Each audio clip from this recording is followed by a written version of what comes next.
A paz do Senhor Jesus, meus irmãos e minhas irmãs. Estamos aqui hoje, pela graça de Deus, para gravar a lição número 11, o avivamento e a missão da igreja. Essa lição de hoje, cujo textual é Marcos 16, versículo 15 ao 16, que diz assim: E disse-lhe, ide por todo o mundo e pregai o evangelho a toda criatura. Quem crer e for batizado será salvo, mas quem não crer será condenado. A verdade prática diz: neste tempo marcado pela falta de fé, a igreja só pode cumprir a sua missão se estiver imersa no avivamento espiritual. Nessa lição aqui, irmão, o avivamento e a missão da igreja, cujo é uma lição importantíssima, né? Na aula anterior nós estudamos sobre o avivamento na vida pessoal. Nessa aula de hoje é sobre o avivamento e a missão da igreja. E na lição de hoje, entrando aqui na introdução, vamos estudar sobre a relação do avivamento e a missão da igreja. Sem dúvida, uma igreja avivada pelo poder de Deus está capacitada para ir e fazer o ide do Senhor. Quando a igreja não está avivada pelo Espírito Santo de Deus, essa igreja, irmãos, está morta, fria. Ela não está mais em movimento, ela não está mais respirando. E uma igreja nessa situação se torna uma igreja que não traz mais ameaça para o reino das trevas, mas uma igreja avivada, uma igreja que cumpre verdadeiramente o ídolo do Senhor, que está revestida com o poder do Espírito Santo, ela se torna os pés, as mãos, a boca e os olhos do Senhor Jesus Cristo na terra, porque ela está cumprindo o ídolo do Senhor. Ela está fazendo aquilo que Jesus deu autoridade para a igreja fazer, aquilo que Jesus não pediu, mas deu uma ordem: ide e pregai. Então, a igreja, irmão, que cumpre o ídolo do Senhor, é uma igreja que está cumprindo a ordem de Jesus Cristo. É uma igreja bíblica. Uma igreja que não pratica, não faz o ídolo do Senhor, é uma igreja, irmão, que não está avivada. É uma igreja que está morta. É uma igreja que está dormindo. É uma igreja adormecida. Entrando aqui no primeiro tópico da lição número 11, vamos ter o avivamento após a ressurreição de Cristo. Vamos ver aqui nesse primeiro tópico três subtópicos. Primeiro, o desânimo dos discípulos. Segundo, a aparição de Jesus Cristo aos discípulos. E terceiro, o avivamento após a ressurreição. No primeiro subtópico aqui, o desânimo dos discípulos, nós vemos, irmão, que após a ressurreição de Jesus Cristo, nós vemos discípulos desanimados, né? Nós vemos isso em Marcos 16, versículo 9 ao 11, que diz: E Jesus, tendo ressuscitado na manhã do primeiro dia da semana, apareceu primeiramente a Maria Madalena, da qual tinha expulsado os 7 demônios. E partindo ela, anunciou àqueles que tinham estado com ele, os quais estavam tristes e chorando. E ouvindo eles que Jesus vivia e que tinha sido visto por ela, não creram. Então vemos aqui, irmãos, os discípulos estavam tristes pelo fato de ter visto o seu mestre ser preso, né? Ser punido injustamente. Eles acharam que aquilo tudo que aconteceu com Jesus, aquilo que eles viram, os milagres que Jesus fez, toda aquela maravilha que Jesus operou no ministério, não passou apenas de um fracasso, um engano. Jesus, para eles, tinha sido apenas um profeta que realizou alguns milagres, algo do tipo. Alguém parecido com Elias, com Jeremias, mas que infelizmente cessou a vida do seu mestre. E eles estavam desanimados, irmão. Estavam tristes, né? A tristeza, o sentimento de incerteza, a falta de ânimo, a vergonha, né? Que eles estavam ali, né? Tomou conta deles. Eles viram milagres, eles viram Jesus ressuscitar Lázaro e tantas outras coisas, mas mesmo assim, irmãos, eles não acreditaram na ressurreição de Jesus. E é um ponto interessante aqui, porque é muito fácil, irmãos, nós se esquecer do que Jesus fez por nós. Nós se esquecer dos milagres, se esquecer das coisas que Jesus faz na nossa vida. Nós se esquecemos muito rápido, irmão. Isso eu falo de mim mesmo, eu falo de você que está me assistindo, porque é muito fácil a gente se esquecer do que Jesus já fez na nossa vida. Jesus, ele já curou, abriu porta de emprego, deu livramento, Jesus atendeu nossas orações, mas quando chega um momento difícil na nossa vida, nós simplesmente colocamos uma pedra em cima daquilo que Jesus já fez na nossa vida e nós acabamos se esquecendo. Nós queremos colocar limites no nosso Deus. Nós achamos que Deus não vai operar, não vai fazer, irmão. Isso é na vida de qualquer cristão, irmão. E os discípulos estavam assim, desanimados. Mas o segundo tópico aqui, tópico 2, subtópico número 2, a aparição de Jesus aos discípulos, né? Os dois discípulos no caminho de Emaús viram a Cristo, né? E foram contar aos outros que estavam reunidos dentro de um local e com medo, né?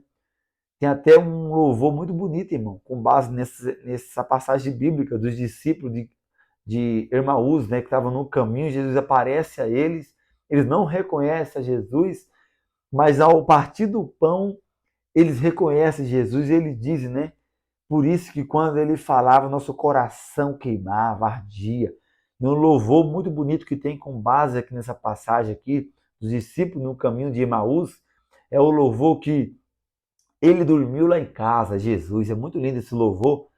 E Jesus aparece aos discípulos, irmão, e fala com eles, né? Lucas 24, 36 e 37 diz que, e falando ele dessas coisas, né? Os discípulos contando o que aconteceu, né? A experiência que Jesus apareceu para eles, o mesmo Jesus se apresentou no meio deles e disse-lhe, paz seja convosco. E eles, espantados e atemorizados, pensavam que viam um espírito, né? Mas veja, irmão, era Jesus que apareceu no meio daqueles que o abandonaram no momento que ele mais precisou. Quem diria, irmão, paz seja convosco, para um grupo que o abandonou e o negou, né? Quem diria isso, irmãos? Mas Jesus falou, paz seja convosco. Jesus primeiro aparece para as mulheres, né? Jesus aparece para esses discípulos no caminho de Emaús e depois se revela a todos, irmão. E Jesus, irmão, para você ver, né? Jesus estava desanimado. Aquele avivamento que começou na vida deles, irmão, antes da crucificação do nosso Senhor Jesus Cristo, tinha se apagado. Eles estavam desanimados, eles estavam tristes, né? Eles já estavam voltando à antiga maneira de viver, né? Já tinham ido pescar, estava para voltar à antiga maneira de viver, mas Jesus se revela a eles, né, irmãos? Durante esse processo aqui, porque se Jesus não tivesse se mostrado a eles novamente, aparecido novamente a eles, os discípulos possivelmente tinham desanimado de tudo. E é assim na nossa vida, irmão. Momentos que nós passamos de desânimo, de decepções na vida, de lutas. Se Jesus não vinha ao nosso encontro para nos pegar pela mão, nos levantar, jamais nós volta para a presença de Deus, irmão. Então, que Deus, a misericórdia do Senhor, esteja sobre a minha vida, sobre a tua vida que está assistindo essa aula, no nome de Jesus. Porque se tu estiver fraco, Jesus tem poder para te levantar. Se tu estiver desanimado, Jesus tem poder para te animar. Se tu estiver morto, Jesus tem poder para te ressuscitar. Nosso Jesus é o mesmo de antes, de hoje e o de amanhã, irmãos. Terceiro subtópico aqui, o avivamento após a ressurreição. Marcos 16, 15, 16 vai nos mostrar o avivamento, né? Após a ressurreição do nosso Senhor Jesus Cristo. Marcos 16, 15, 16 vai nos mostrar que Jesus dá uma ordem, né? Ide por todo o mundo e pregar o evangelho a toda criatura. Quem crer e for batizado será salvo, mas quem não crer será condenado. Após a restauração, né, dos discípulos, Jesus dá uma ordem a ele, para os discípulos, né, irmão? E essa ordem não tem ano para acabar, nem um mês para acabar, nem um dia para acabar. Só Deus sabe o dia, a hora e o ano que vai acabar esse processo de nós ir pregar o evangelho do Senhor Jesus Cristo. Jesus deu o poder para cumprir essa ordem e garantiu que teria sinais, né, irmão? Ao cumprir essa ordem, tem sinais e tem poder, garantia do céu, irmão. Jesus restaura os seus discípulos. Jesus trouxe o avivamento para os seus discípulos de novo, que estavam desanimados, que estavam tristes, que já tinham largado a rede e tinham desanimado completamente. Jesus restaura eles. E quando Jesus restaura, Jesus dá uma ordem para eles, né? Para eles ir cumprir a obra do Senhor Jesus. Marcos 16, 17, 18 diz que esses sinais seguirão aos que crerem. Em meu nome expulsarão demônios, falarão novas línguas, pegarão em serpentes, e se beber alguma coisa mortífera não lhe fará dano algum, e imporão as mãos sobre os enfermos e os curarão. É sinais que o nosso Senhor Jesus faz. Eu já presenciei esses sinais nessa minha pequena caminhada com Jesus, ao cumprir a ordem do Senhor, de pregar na rua, de evangelizar, de fazer a obra do Senhor Jesus Cristo. Eu já passei por tudo isso. Eu já presenciei essa obra. Eu já vi Deus operar grandes coisas no meio da minha vida, na minha família, para a honra e glória do nosso Senhor Jesus Cristo. Aqui agora, irmão, no tópico número 2, o avivamento na missão da igreja local. Nós vamos ter aqui 3 subtópicos. O primeiro, o avivamento nas missões locais. O segundo, o avivamento nas missões regionais. E o terceiro, missões regionais atualmente. Primeiro tópico aqui, subtópico, avivamento nas missões locais. Após Cristo subir aos céus e a igreja primitiva recebeu o batismo com o Espírito Santo, irmão, podemos ver no livro de Atos uma igreja em movimento, cumprindo o ídolo do Senhor. Vemos uma igreja que não passava chamando pessoas para ir a um culto no domingo às 18 horas. Mas vemos uma igreja que estava indo até os doentes e levando a cura e levando a salvação. Vemos uma igreja que levou Cristo para fora das 4 paredes, que não tinha preocupação de trazer um número, uma contagem para uma congregação a fim de ganhar dinheiro, a fim de extorquir. Mas nós vemos uma igreja que estava levando Jesus, irmão. Levando não o nome da placa, não o endereço da congregação fixa, mas levando Jesus que ressuscitou ao terceiro dia, levando Jesus que traz salvação, que traz cura, que traz libertação. E vemos que a ordem de Cristo foi: mas receberei a virtude do Espírito Santo que há de vir sobre vós, e serei minha testemunha tanto em Jerusalém como em toda a Judéia e Samaria, até os confins da terra. Atos 1:8. Veja que a obra começaria no local em Jerusalém, depois em todo Israel, e de Israel para o mundo.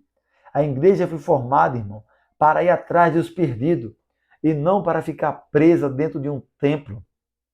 E nós vemos essa igreja, né, irmão, nas missões locais, cumprindo o ídolo do Senhor com excelência, com poder, com autoridade. E a mão de Deus acompanhou essa igreja. Subtópico número 2 aqui, do tópico 2 dessa lição, o avivamento nas missões regionais. As missões regionais no livro de Atos, irmãos, também foram muitas. Os discípulos não ficaram parados em Jerusalém. Eles saíram a caminhar e a levar a palavra de Deus em toda a cidade da Judéia. Mas tem algo interessante para relatar. A igreja primitiva começou a se movimentar somente diante de uma perseguição que teve início por parte de Saulo de Tarso. A Bíblia diz em Atos 8, versículo 1 ao 4, e também Saulo consentiu na morte dele, e fez-se naquele dia uma grande perseguição contra a igreja que estava em Jerusalém. E todos foram dispersos pelas terras da Judéia e de Samaria, exceto os apóstolos. E uns varões piedosos foram enterrar Estevão, e fizeram sobre ele um grande pranto. E Saulo assolava a igreja, entrando pelas casas e arrastando homens e mulheres, o encerrava na prisão. Mas o que andavam dispersos, presta atenção, no versículo 4, Atos 8, 4. Mas do que andavam dispersos iam por toda parte, anunciando a palavra. Entenda, irmão, por muitas vezes é necessário sermos perseguidos para podermos crescer. Isso é muito forte. Temos que ser perseguidos para poder crescer. Uma árvore, irmão, para ela crescer mais, crescer bonito, ter frutos, muitas vezes ela tem que ser podada. ela tem que ser cortada, né? Tem que ter sofrimento. Para você, irmãos, separar o grão da casca, da palha, tem que levar para a eira, e na eira é local que os boi passavam em cima, batia com os pau para separar, dá trabalho. Para tirar o suco da uva nos tempos bíblicos, era necessário, né, irmão, pisotear, amassar com os pés, para tirar o melhor, o suco, para pegar o azeite, irmão. Para o azeite é necessário colocar na prensa. Então tudo é processo. Então para a igreja crescer aqui nos tempos de Jesus, depois de Jesus subir aos céus, da autoridade para a igreja, foi necessário Jesus permitir uma perseguição para a igreja começar a se movimentar. E isso é hoje em dia também, irmãos. No nosso país, no Brasil, nós desfrutamos de um grande privilégio de liberdade de poder proclamar a palavra, mas nós não vemos isso acontecendo hoje em dia. Mas talvez Deus pode despertar uma perseguição contra a igreja atual, para a igreja despertar na oração, despertar na verdadeira mensagem bíblica, nos verdadeiros louvores bíblicos. Porque onde tem perseguição contra a igreja, você não vê comercialização da palavra de Deus. É raro, muito raríssimo. Você não vê empresários gospel, você não vê pregadores coach, mensagem de alta ajuda não funciona no Afeganistão e nem na China, irmãos. Isso é a realidade. Terceiro e último subtópico aqui do tópico número 2, o avivamento da missão da igreja local. Missões regionais atualmente. As missões regionais do nosso país, no Brasil em específico, não têm sido feitas da forma que deveria ser. Infelizmente, a igreja tem se esfriado. Não vemos hoje em dia cruzadas evangelísticas sendo feitas como muito tempo atrás. No Brasil existem milhares de igrejas, mas em sua maioria a obra da missão está sendo negligenciada. Oremos para Deus poder despertar a igreja para cumprir a missão. O Brasil é um país que ainda tem a liberdade de poder pregar Cristo livremente. Então, as missões regionais atualmente, que é missões, irmãos, que não se prende apenas a um bairro, mas é missões que expande dentro de todo o território do Brasil, né? Vai em estado de São Paulo, vai em Bahia, vai em outras cidades, né? E vai indo, como aquelas missões que Billy Graham fez nos Estados Unidos, dos Estados Unidos veio para o mundo, né? Então, essas missões hoje em dia até se realizam no Brasil. Tem muitos congressos, né? Em locais específicos, em cidades, em estados, mas na sua maioria é cobrado entrada, irmão. Aí eu pergunto, R$ 100 para entrar para ouvir a palavra de Deus. Qual base bíblica que você vê isso? Então tudo isso afasta, né? Jesus, você vê que ele não estava cobrando nada. Os discípulos não cobravam nada, ele levava Cristo, irmão. E o poder de Deus se manifestava grandemente diante dessa obra que eles faziam. Aqui agora, no terceiro e último tópico, o avivamento e as missões transculturais, nós vamos ver aqui tem 3 subtópicos também. Primeiro, primeira igreja missionária. Segundo, evangelização e decadência espiritual da Europa. Terceiro, clamou pelo avivamento espiritual. No primeiro subtópico aqui, primeira igreja missionária, nós vamos ver aqui na lição, irmão, que essa igreja missionária se formou após a perseguição que se deu após a morte de Estevão.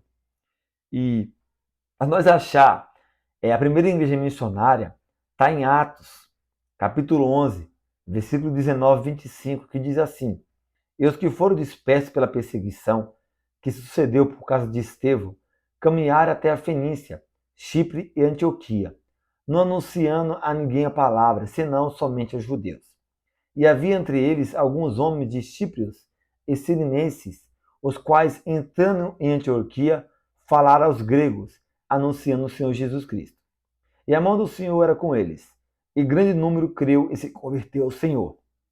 E chegou a fama dessas coisas aos ouvidos da igreja que estava em Jerusalém.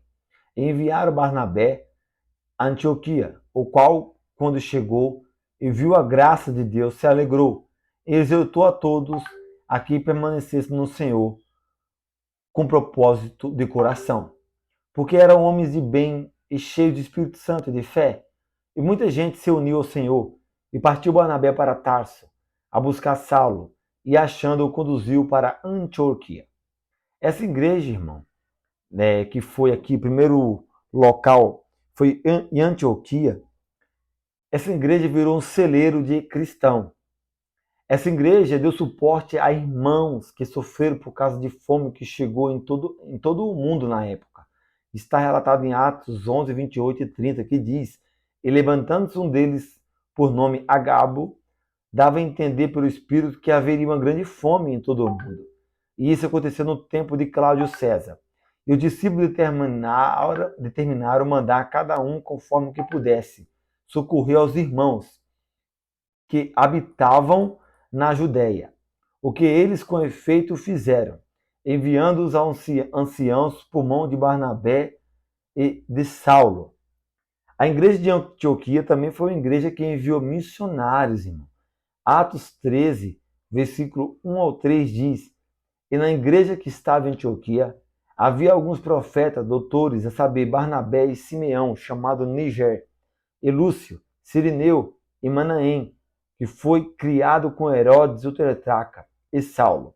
E servindo eles ao Senhor, jejuando, disse o Espírito Santo: Apartarem Barnabé a Saulo, para a obra que os tenho chamado. Então, jejuando e orando, e pondo sobre ele as mãos, os despediram. Então, essa igreja, irmão, ela foi uma grande ferramenta de Deus para a proclamação da palavra do nosso Senhor e Salvador Jesus Cristo. Essa igreja teve um grande impacto, irmão, para operar uma grande obra na proclamação da palavra do nosso Senhor e Salvador Jesus Cristo. Deus operou grandemente, irmão, através dessa igreja, através desses irmãos, né? Então, essa igreja missionária, ela ensina para nós que Deus, ele ainda é o mesmo Deus dessa igreja, irmão. E quando a igreja, ela tem um foco, irmão, igual a igreja de Antioquia teve, né? De ajudar, de enviar, uma igreja que orava, uma igreja que jejuava, uma igreja que lia a Bíblia, uma igreja que tinha líderes íntegros, honestos, que não eram mercenários, mas que queriam fazer a obra de Deus com amor, né? Com um coração íntegro, voltado para a obra do Senhor. Nós vemos, irmão, que Deus opera e Deus faz grande obra. Nós vemos que essa igreja, né, irmãos, aqui, quando em Atos 11, 19, é o que diz aqui, ó. Você lendo, diz assim, ó: E chegou a fama dessas coisas ouvidas da igreja que estava em Jerusalém. E enviaram Barnabé a Antioquia, o qual, quando chegou, enviou a graça de Deus e viu a graça de Deus, se alegrou. E exortou a todos a permanecerem no Senhor, olha só, com um propósito de coração. Então Deus estava operando aquilo porque essa igreja, ela estava no Senhor, né? Ela tinha integridade na presença de Deus e tinha o quê? Propósito de coração. O coração estava voltado a obedecer a Deus, irmão. Então, a primeira igreja missionária, né, que deu início às missões ali, é uma igreja que tinha propósito, né? E obedecia ao Senhor. Subtópico número 2. Evangelização e decadência espiritual da Europa. Essa igreja de Antioquia, irmão, foi dela, né, o ponto de partida, né, que a igreja primitiva se expandiu. Foi através de Paulo que a Europa pré-cristã se tornou um continente cristão. E isso, irmão, teve início e participação da igreja de Antioquia. Então, a igreja da Europa se tornou o que se tornou nos tempos antigos, né, umas décadas atrás, através da igreja de Antioquia. Dessa igreja nasceu o fruto, esse fruto brotou. Só que, infelizmente, né, como o subtópico número 2 aqui falou, a evangelização e a decadência espiritual na Europa. Hoje, quando nós olhamos para a Europa, nós vemos uma igreja, aquela igreja que teve tanto avivamento, tantos homens de Deus que viveram ali, irmãos, né, na região da Europa, né, tantas coisas que aconteceu nessa região, né, a igreja protestante, tantos homens de Deus, né, que participaram desse avivamento que teve na Europa, John Wesley, Charles Spurgeon, tantos outros homens de Deus que presenciaram tantas coisas, tantos outros que até eu nem sei o nome, irmão, mas você vê em livros, você vê testemunhos, né? Os avivamentos que ocorreram nesses locais, tantos homens de Deus que desfrutaram e ainda presenciaram, mas hoje essa igreja da Europa está em igreja fria. A Europa, irmão, tem a cada dia que passa perdido igreja. Igrejas viraram os bares hoje em dia. Igrejas, grandes templos viraram hoje em dia boates. E o enfraquecimento da religião na Europa é um fenômeno comum na Europa desenvolvida. Se reflete no fechamento literal de igrejas. Um levantamento feito pelo jornal Telegraph mostrou que mais de 400 igrejas já fecharam suas portas. Peguei até uma reportagem aqui no site da Veja, irmãos, que fala sobre isso. É muito triste. Olha só, eu vou abrir aqui o site e vou ler para os irmãos. É muito triste a situação dessa igreja, que antes foi uma grande igreja. Uma igreja que teve uma participação muito forte, irmão, que desfrutou do avivamento antigo. E essa igreja tem se esfriado, irmão. Essa igreja aqui, ó, você vê no site da Veja, a publicação que teve na data 5 de janeiro de 2022, irmão. Foi publicado em 5 de janeiro de 2022, falando sobre a situação do fechamento das igrejas na Europa. E diz assim, né, que antigas catedrais abrigam hotéis, livraria até discotecas na Europa. Na República Tcheca, a igreja do século XIII virou um spa no começo do terceiro milênio. Em uma esquina em Londres, o velho templo anglicano virou um modernismo, um estúdio musical. E, infelizmente, essa é a situação da igreja na Europa. Vou passar para você aqui agora um pequeno vídeo, né, de um testemunho do pastor Hernandes Dias Lopes, que presenciou, que foi na Europa ver a situação dessas igrejas que estão lá hoje. Veja esse vídeo do pastor, enquanto ele estava na ministração, e ele compartilhou a experiência que ele teve da situação atual da igreja na Europa, irmão.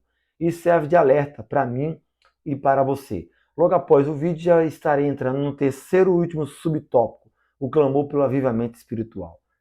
Se atenta no vídeo, no nome de Jesus, amém? Por isso ele termina dizendo assim: quem tem ouvidos, ouça o que o Espírito diz às igrejas. Irmãos amados, em 2011, eu fui visitar essas 7 igrejas, pastor Gessé. Dizer uma por uma. E eu confesso que eu chorei muito algumas vezes. Porque todas essas 7 igrejas estão mortas. Literalmente mortas. Você vê pedras reviradas, muita poeira. E uma vaga lembrança de uma igreja que existiu no passado. Sabe por que essas igrejas morreram? Porque elas não ouviram o que o Espírito Santo disse a elas. Olha comigo a Europa hoje, o berço do protestantismo, onde aconteceu a reforma, o movimento dos puritanos, o movimento pietista, o movimento dos morávios, as missões modernas, os grandes reavivamentos. A Europa hoje, irmãos, é um continente pós-cristão. As igrejas estão morrendo na Europa. Eu estive agora visitando alguns países da Europa, pregando em alguns países. Estive na Inglaterra. Menos de 4% dos ingleses frequentam uma igreja hoje. Menos de 4%. Um pastor me disse com lágrimas nos olhos, pastor Hernandes, a Inglaterra não é mais o país de John Wesley. A Inglaterra não é mais o país de George Whitefield. A Inglaterra não é mais o país de William Wilberforce. A Inglaterra não é mais o país de William Carey. A Inglaterra não é mais o país de John Charles Ryle. A igreja não é mais o país de Charles Spurgeon. A igreja não é mais hoje o país de Mark Lloyd Jones. A igreja não é mais hoje o país de John Stott. A igreja hoje é o país de Richard Dawkins, o patrono dos ateus. Eu fui para a Escócia, berço do protestantismo presbiteriano, terra de John Knox. Fiquei chocado. O templo principal, na praça principal, torre bonita. Sabe o que tem lá dentro? Um bar. Um bar. As pessoas não vão mais à igreja. Estive na Holanda, um país protestante, e eu fiquei com lágrimas nos olhos quando a pessoa que nos orientava disse o seguinte: a igreja na Holanda frequentou os templos até 1960. De 1960 para cá, os templos existem como museus. O povo não vai mais à igreja. Sabe o que significa isso, irmãos? A igreja se perdeu numa geração. Uma geração a igreja se perdeu. Uma geração. Agora, irmãos, entrando no terceiro e último subtópico da lição, cujo tema é clamor pelo avivamento espiritual. Aqui o autor ele escreve, né? As missões transculturais são as atividades missionárias que cumprem a última etapa da missão da igreja, até os confins da terra. Elas concretizam o ide imperativo de Jesus, que ordenou seus discípulos a irem por todo o mundo e pregar o evangelho a toda criatura. Esse objetivo missionário só pode ser alcançado se houver um avivamento espiritual em todas as igrejas, a começar pelos pastores, líderes ou dirigentes. Que Deus reavive sua obra em todo o mundo. Oremos como Abacuque: ouvi, Senhor, a tua palavra e temi. Aviva, ó Senhor, a tua obra no meio dos anos. No meio dos anos a notifica. Na ira-te, lembra-te da misericórdia. Então, irmãos, o clamor pelo avivamento espiritual, né? Aqui fica um alerta, né? Um alerta para mim, um alerta para você, um alerta para todos nós, né? Que necessitamos, né? Do avivamento na vida da igreja. Quando a igreja deixa de ser avivada, o que ela faz? É uma igreja que não mais tem Deus como sua prioridade. É uma igreja que não mais tem Deus como o seu único objetivo. É uma igreja que deixa as coisas de Deus de lado, que deixa a vontade de Deus de lado e coloca a vontade das pessoas, o lado carnal, o lado mundano, o lado terreno em primeiro lugar. E isso é o ponto aonde a igreja se perde completamente. Então que nós, irmão, venhamos clamar, né, como Abacuque clamou, né? Abacuque 3:2, que nós venhamos pedir a misericórdia do Senhor. E para finalizar, né, a conclusão aqui do autor, ele diz: os cristãos avivados demonstram compromisso com Deus, com Cristo e com a missão da igreja. Eles têm amor pela obra de Deus e cooperam com a evangelização local, regional e transcultural. Em várias igrejas cristãs, mesmo no século da falta de fé, há demonstrações de avivamento espiritual com a manifestação dos dons do Espírito Santo e fervor na busca pelas almas perdidas. Essa é a missão maior da igreja do Senhor Jesus Cristo. Então, irmãos, a conclusão é que nós venhamos caminhar, fazer o ídolo do Senhor, que nós venhamos clamar ao dono da obra, né? Que nós venhamos clamar ao dono do celeiro para enviar ceifeiros para nos ajudar, para a seara, que a seara é grande. Que Deus me capacite, que Deus te capacite, que Deus nos abençoe para fazermos a grande obra do Senhor Jesus Cristo. Amém, irmãos? Que Deus vos abençoe e até a próxima aula, no nome de Jesus.